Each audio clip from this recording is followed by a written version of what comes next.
Assalamualaikum warahmatullahi wabarakatuh. Salam sejahtera bagi kita semua. Pada kesempatan yang baik ini, kami akan sampaikan materi berkaitan dengan perawatan paliatif ditinjau dari perspektif agama.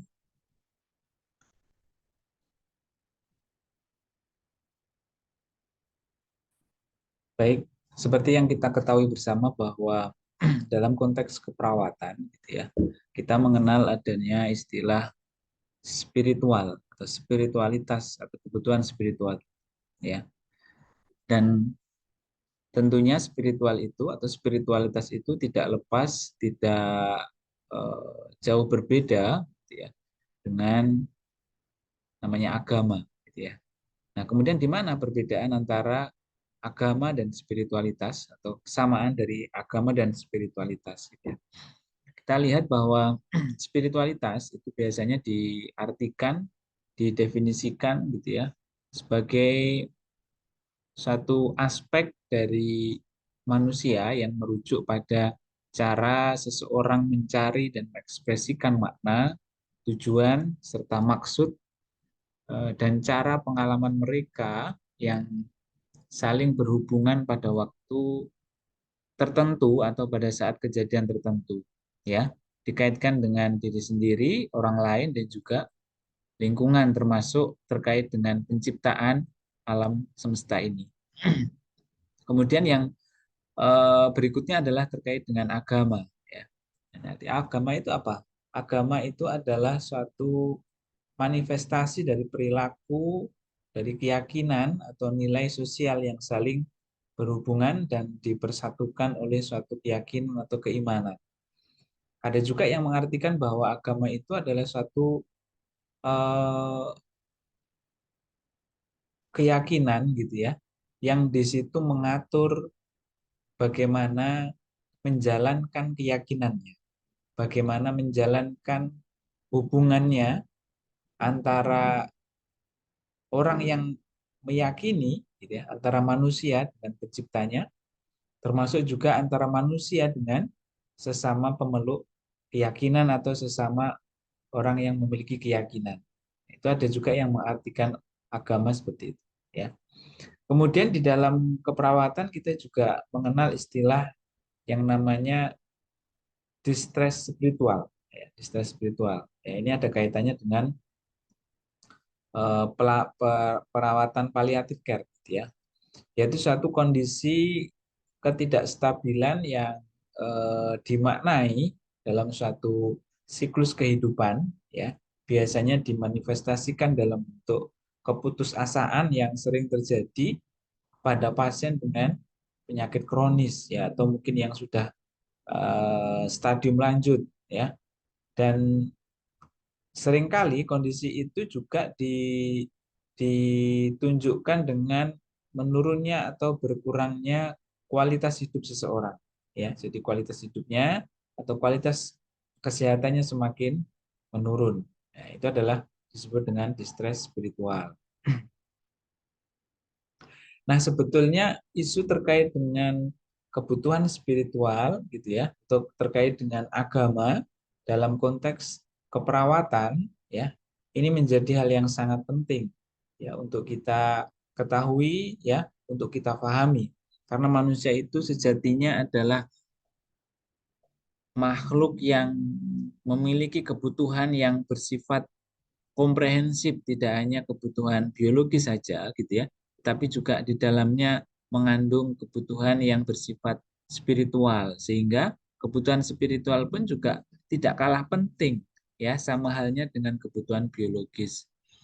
Isu tentang spiritual dan keberagaman atau keagamaan, gitu ya, menjadi hal yang sangat penting, yang sangat krusial di setiap kejadian penting dalam kehidupan seseorang, seperti kelahiran, trauma, bahkan mungkin kematian. Ya. Nah, perawatan spiritual merupakan salah satu domain dasar dalam upaya pelayanan perawatan paliatif yang berkualitas, bagaimana yang telah dinyatakan dalam The National Consensus Project for Quality Palliative Care dan The National Quality Forum pada tahun 2009. Ya, jadi secara global sebetulnya pembahasan-pembahasan tentang perawatan paliatif itu sudah banyak dilakukan di negara-negara maju. Ya, kenapa di negara maju? Karena memang di sana terkait dengan kualitas hidup masyarakat itu betul-betul diperhatikan, gitu ya. Termasuk juga angka harapan hidup di negara-negara maju itu cukup tinggi, ya. Berbeda dengan di negara-negara berkembang seperti halnya di Indonesia, ya. Jadi kalau kita melihat di negara maju itu masyarakat dengan usia yang bisa dikategorikan lansia itu sangat banyak populasinya dibandingkan yang apa namanya yang produktif seperti itu. Nah, itu tentunya juga kalau kita lihat dalam konteks palliative care itu sangat potensial untuk kita kembangkan, ya. Kemudian juga di dalam pelayanan palliative care, ya, kita ketahui bersama bahwa prinsip dasar dalam pelayanan palliative care itu adalah bagaimana pelayanan yang kita berikan atau perawatan yang kita berikan itu bertujuan untuk meringankan atau mengontrol daripada eh, penderitaan, dalam hal ini adalah nyeri.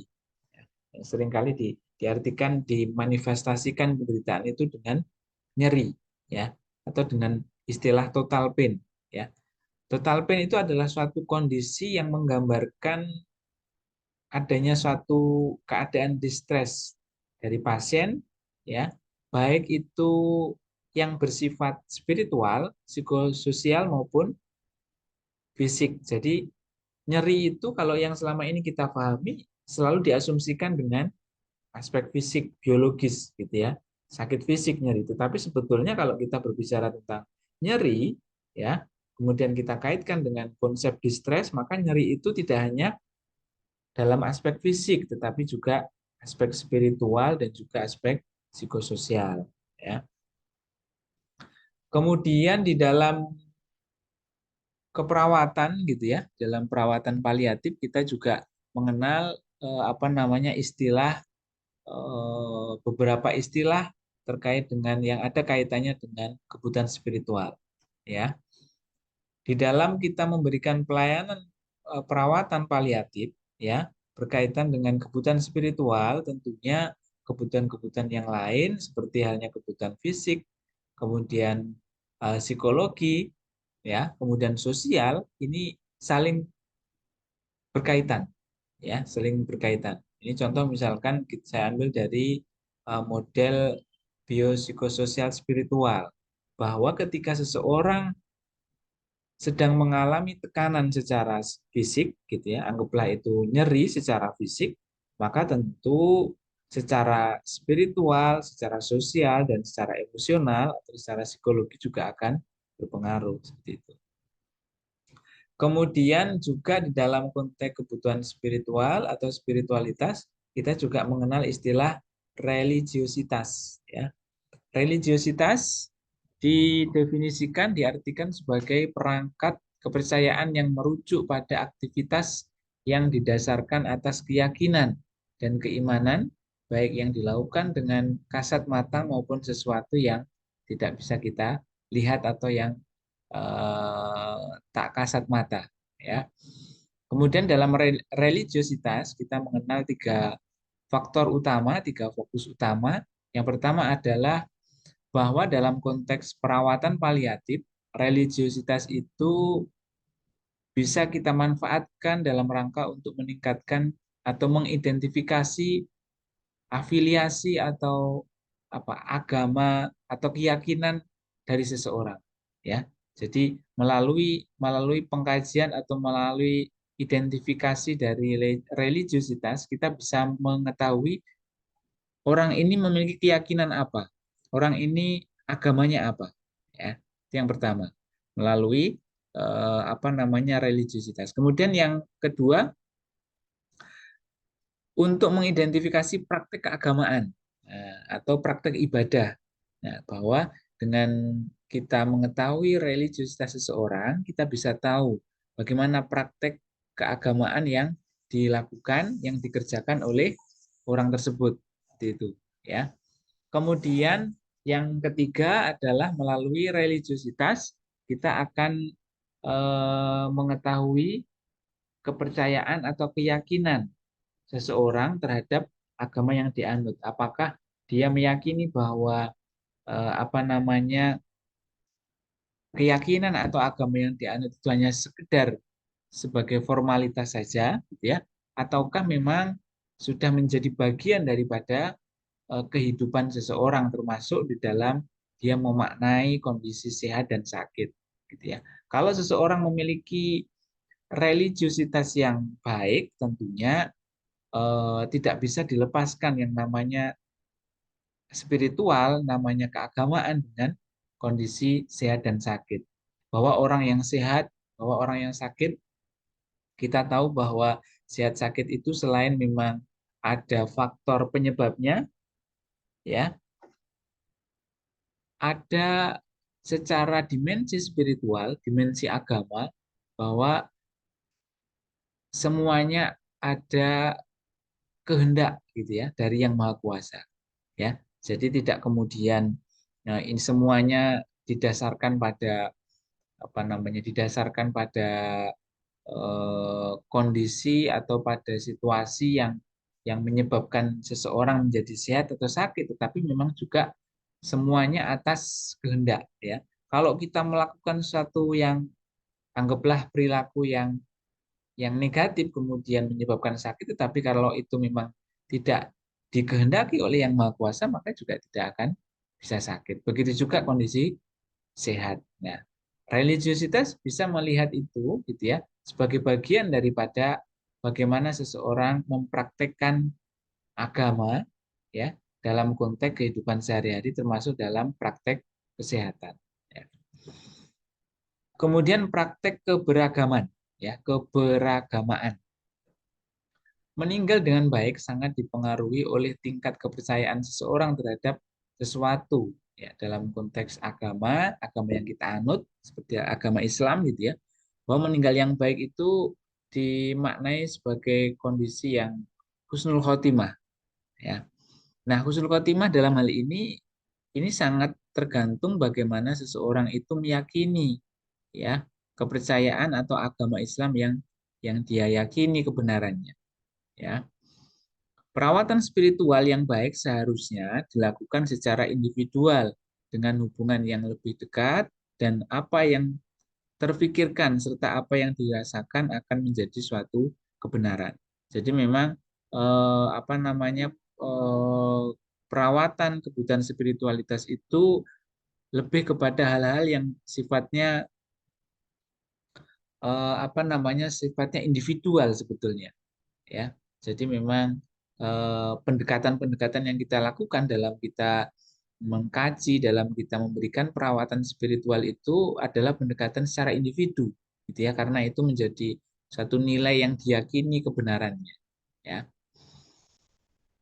Spiritual dinilai sebagai salah satu dimensi yang penting untuk menilai kualitas hidup sekaligus kualitas kondisi kematian seseorang, ya. Nah, namun sayangnya saat ini peran agama, peran atau kebutuhan spiritualitas itu tidak menjadi apa namanya fokus utama dalam kita memberikan pelayanan kesehatan maupun keperawatan. Jadi seringkali nilai agama dan kepercayaan termasuk spiritualitas itu masih dinomor sekiankan, dinomor duakan, gitu ya. Jadi lebih fokus menyelesaikan masalah-masalah yang bersifat fisik, gitu ya, tapi melupakan hal-hal yang sifatnya adalah sangat fundamental, dalam hal ini adalah apa namanya spiritual, ya, spiritual.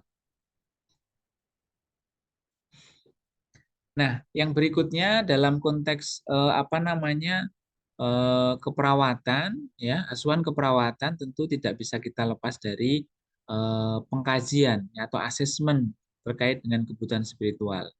Ya, pengkajian spiritualitas dalam pelayanan paliatif merupakan hal yang penting dan itu seringkali menjadi hal-hal yang masih diperdebatkan, ya, terutama kalau kita kaitkan dengan nilai budaya, ya, budaya atau apa namanya norma yang yang berlaku di masyarakat. Nah, seringkali kita dibenturkan dengan nilai-nilai budaya itu.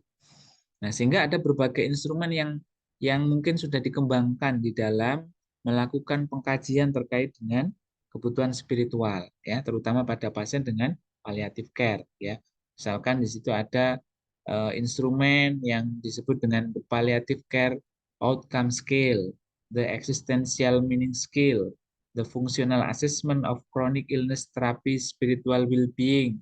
Nah, ini juga instrumen-instrumen yang seringkali digunakan untuk melakukan asesmen atau pengkajian terhadap nilai spiritual. Nah, kemudian ada macam-macam ini ya. Nah, ini yang pengalaman saya sudah pernah menggunakan apa namanya instrumen yang nomor 3 ini, the functional assessment of chronic illness therapy spiritual well-being. Ini saya gunakan pada apa namanya pasien-pasien yang sudah kronik gitu ya, pasien-pasien yang sudah kronik, pasien kronik pada penelitian ini ya, penelitian di rumah sakit ya, ini bisa kita gunakan. Ya. Kemudian sebetulnya elemen-elemen yang perlu kita pahami di dalam kita melakukan pengkajian paliatif care ya, terutama berkaitan dengan kebutuhan spiritual itu ada 4. Ada story, ada suffering, ada spirit, dan sense making ya. Yang pertama kita lihat dengan story. Perlu kita kaji di dalam kita melakukan pengkajian terhadap kebutuhan spiritual itu, kita kaji terkait dengan riwayat, riwayat spiritual atau riwayat apa namanya nilai-nilai spiritual yang dianut oleh pasien. Ya, minimal kita tahu apa agamanya, bagaimana kebiasaan ibadah yang sudah pernah dilakukan oleh pasien. Apakah dia ibadahnya masih bolong-bolong gitu ya? Atau mungkin dia memang orang yang rajin dalam menjalankan ibadah misalkan. Nah, ini penting, perlu kita tahu riwayat terkait dengan spiritual ya. Dan lain sebagainya ya. Nanti bisa dicek di dalam materi ini ya. Kemudian barrier dan strategi dalam kita memberikan apa namanya pelayanan paliatif care ya, terutama terkait dengan kebutuhan spiritual ya. Barrier ini ya apa namanya yang seringkali menjadi barrier itu yang seringkali menjadi tantangan kita dalam melaksanakan pelayanan atau perawatan spiritual. Yang pertama adalah berkaitan dengan waktu. Nah, seringkali di dalam kita memberikan asuhan itu waktu kita atau tenaga kita itu habis untuk menyelesaikan atau memenuhi kebutuhan yang bersifat biologis atau fisik ya, sehingga tidak ada atau mungkin sangat terbatas sekali waktunya untuk kita bisa memberikan kebutuhan perawatan terkait dengan spiritual. Kemudian yang kedua adalah takut akan terungkapnya rahasia ya, seringkali juga karena spiritual itu terkait dengan keyakinan ya. Kemudian yang ketiga adalah masalah yang tidak terselesaikan, kurangnya perhatian akan privasi pasien ya, seringkali kurang memperhatikan privasi. Kemudian kurangnya kemampuan perawat ya dalam melakukan pengkajian spiritual. Kemudian adanya perbedaan keyakinan. Nah, ini juga seringkali menjadi kendala ya. Perbedaan ya tentunya yang lebih baik, yang tepat adalah ketika melakukan pengkajian pada pasien dengan kebutuhan spiritual ya harus sama keyakinannya, harus sama agamanya antara pasien dengan perawat ya. Kalau berbeda ya memang agak sulit gitu ya. Itu menjadi tantangan tersendiri. Kemudian budaya lingkungan kerja, kurangnya kerjasama tim secara multidisiplin. Ya kita tahu bahwa manusia itu makhluk yang holistik, biopsikososial spiritual, maka dalam kita memberikan pelayanan pun sebetulnya harus bersifat holistik, tidak hanya dalam konteks keperawatan saja, bagaimana dalam dalam sisi medisnya, dalam eh, hal yang lain, contoh misalkan dalam diet ya dan seterusnya, maka butuh tenaga yang sifatnya adalah multidisiplin ya. Kemudian bagaimana strateginya ya untuk kita supaya barrier atau hambatan atau tantangan yang tadi kita hadapi itu bisa bisa kita optimalkan ya. Yang pertama adalah melakukan rujukan secara tepat. Artinya memang kalau itu ranahnya adalah ranah non keperawatan gitu ya, maka kita harus merujuknya pada area yang sesuai dengan kebutuhan pasien. Ya, jangan kemudian menganggap bahwa pas perawat ya atau dalam hal ini pelayan keperawatan itu bisa menyelesaikan semuanya. Ya, maka harus kita lakukan rujukan secara tepat, mempertahankan harapan secara realistis, harus memberikan karena kita tahu bahwa pasien dengan paliatif itu dalam konteks penyakit kronis itu prosentase untuk kesembuhannya itu sangat kecil gitu ya, maka kita harus memberikan harapan yang realistis gitu ya. Ya, jadi jangan kemudian memberikan harapan yang terlalu tinggi sehingga tidak realistis. Mengatur dan memotivasi lingkungan pasien, meningkatkan kemampuan dan keterampilan konseling, melakukan dokumentasi dengan membuat catatan hasil wawancara yang mendalam. Ini adalah strategi yang bisa kita terapkan. Kemudian peran perawat dalam spiritual care pada pasien dengan palliative care ya. Ya, ada 4 alasan dari seorang perawat ya atau mungkin tenaga kesehatan yang lain gitu ya di dalam melakukan perawatan palliative care itu harus menyertakan aspek agama atau spiritual. Yang pertama adalah alasan yang pertama adalah bahwa agama itu dapat mempengaruhi perasaan dan aksi seseorang. Ya, kita tahu bahwa agama itu sangat sangat erat kaitannya dengan kebutuhan psikologi seseorang, ya, sehingga bisa menimbulkan ketenangan, ya. Jadi agama itu kan kalau di agama Islam itu, ya, ada ayat yang menyebutkan bahwa karena dengan mengingatnya lah hati kita menjadi tenang. Artinya dengan berzikir ya, dalam agama Islam, dalam kita mengingat Allah itu, maka hati kita menjadi tenang. Nah, ini kan berarti agama bisa mempengaruhi perasaan seseorang. Nah, ketenangan itu tentunya juga akan berpengaruh terhadap aspek fisik kita, ya. Nah, secara biologis juga akan menimbulkan hal yang positif. Ya, itu yang pertama. Yang kedua bahwa pasien sering menempatkan dokter, perawat atau mungkin tenaga kesehatan lain sebagai rohaniawan. Ini yang yang mungkin ya perlu kita ini ya, perlu kita koreksi juga gitu ya. Karena di rumah sakit juga ada rohaniawan gitu ya yang memang tapi sebetulnya di masyarakat kita gitu ya. Nah, seringkali rohaniawan itu di pelayanan kesehatan kita masih belum maksimal ya apa namanya dalam memberikan pelayanan terkait dengan kebutuhan spiritual ya. Tidak hanya rohaniawan sebetulnya perawat pun juga harus mampu melakukan itu. Kemudian yang ketiga, sakit dan penderitaan sering memicu pertanyaan terkait dengan religius yang sangat serius ya. Jadi seringkali kalau pasien sudah terminal, sudah kronis gitu ya, maka seringkali banyak hal-hal yang dikaitkan dengan nilai-nilai religiositas. Oh iya karena dia kenapa sakit seperti ini karena dia perilakunya negatif dan seterusnya. Nanti seringkali religiositas atau apa namanya keyakinan dalam beragama itu seringkali dikaitkan. Kemudian yang keempat adalah sistem kepercayaan dan keyakinan yang dimiliki oleh dokter maupun perawat memiliki efek sekaligus mempengaruhi pelayanan perawatan pasien ya. Jadi pendekatan-pendekatan spiritual yang kita lakukan ya kepada pasien itu bisa mempengaruhi pelayanan keperawatan ya pada pasien termasuk ya tidak hanya eh, pelayanan keperawatan spiritual mungkin juga pelayanan keperawatan yang lain. Peran perawat dalam spiritual care berdasarkan rekomendasi dari NCP ya, Clinical Practice Guidelines for Quality Palliative Care.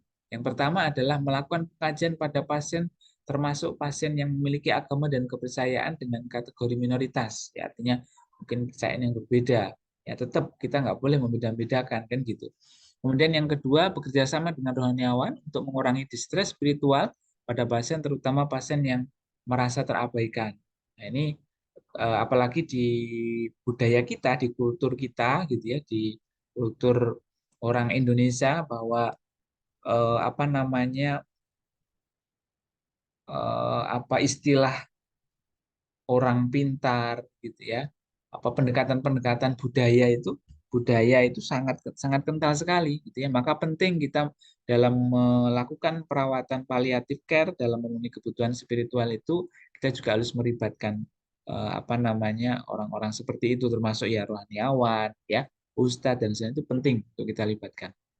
Kemudian menggunakan keterampilan komunikasi yang baik untuk memberikan dukungan pada pasien seperti melakukan wawancara mengenai kehidupan pasien di masa lalu, ya tadi story tadi ya, berusaha melupakan dan memaafkan kejadian yang telah lalu atau ketika terjadi konflik religi ya. Jadi jangan kemudian justru malah menyalahkan apa namanya kehidupan yang atau masa lalunya ya. Itu saya kira yang bisa saya sampaikan terkait dengan tinjauan agama dalam konteks palliative care. Terima kasih. Wabillahi taufiq wal hidayah. Assalamualaikum warahmatullahi wabarakatuh.